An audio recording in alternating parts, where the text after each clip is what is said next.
So we have Representative Rosa, Representative Rice, Representative Benson, State Senator Flanagan, Lieutenant Governor, Representative Di Natale, and Representative Vandalides. We also have in the audience the Mayor of Gardner, Mark Hawk. Thank you for being here. We have two representatives from the Fitchburg City Council, our City Council President, Steve Hay, as well as City Councilor Annie DiMartino. And also from Fitchburg, we have our Police Chief, Demora, and our Fire Chief, Roy, our Superintendent of Schools. Thank you for being here, Ravenel. And we also have Orlando Pacheco, the Town Administrator of Lancaster.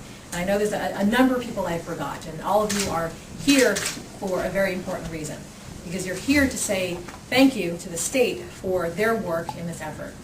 So I know in Fitchburg that communication was very scarce, especially since the ice storm knocked out power throughout the city. And that even though that communication was scarce, we still saw presence from the state immediately. It was raining in Boston, I know, because I was in Boston about a year ago, and then I came to Fitchburg when I heard first reports from our chief that there was hail coming down and ice coming down in the city. So I went from Boston where it was raining, and I wasn't sure what was going on, and as soon as I entered the city, I knew exactly what was going on. Thank you, Mayor. And the Mayor mentioned the word thank you. I like to think we're here to talk about a commitment and making sure that the state is doing what it needed to do in the partnership and responding to what was an unprecedented challenge for all of our communities and for the Commonwealth as well. I think all of us remember December 11th pretty well. Some parts there was heavy rain, some parts sleet and snow. But when we woke up on December 12th, what we had realized is one of the worst natural disasters had impacted Massachusetts in its history, and in this region in particular. And at the end of the day, and in the days that followed, approximately 261 cities and towns were affected by the storm, and 92 municipalities had reported to MEMA that they had declared states of emergencies.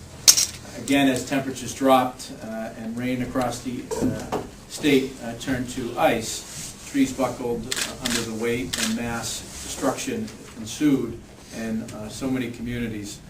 The Commonwealth volunteers came together, and one of the things that we learned, and Mayor Wong just touched upon it, is that while there were challenges and hardships, we saw a level of community and teamwork that came together across a lot of different levels of government. We saw charitable church groups, we saw volunteers, civics, Boys and Scout groups. It was really amazing, and neighbors going out of their way to help neighbors. Over 1,500 Massachusetts National Guard men and women were deployed to aid families and residents that were trapped during this ice storm as a result of debris, and trying to respond to families and individuals and businesses where there was not heat or power working. Our Department of Conservation Resources also redirected 100 members of staff working closely with our municipal leaders to help clear roads and make sure that power lines were cleared as best as possible. $5.5 million representing the state's share of reimbursement for costs incurred by the municipalities during the storm. We know the challenges, the incredible challenges that cities and towns are under, as is the state in this tough fiscal environment, but we've collectively worked to try to secure the money and hold the money in this economic downturn so that we can get it out, and cities and towns will know what these figures are as they go about setting their budgets for next year and dealing with the tax rate setting process that cities and towns are going through. This $5.5 million is in addition to what is the 75% reimbursement at the federal level through FEMA, which we project will be up to about $75 million when it's all said and done, once all of the receipts and submittals and bills are submitted and then reviewed, and then the distributions taking place.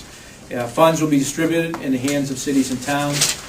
We hope to have that done by early next week, but we'll continue to work because we know there's still some T's that need to be crossed and I's dotted out there as well. But as we approach the Hanukkah and holiday season and New Year season, there were a lot of challenges, and certainly a lot of families and individuals and businesses went through a very difficult time, and we don't in any way diminish that, and still trying to recover in many respects from it. But what we did see was incredible spirit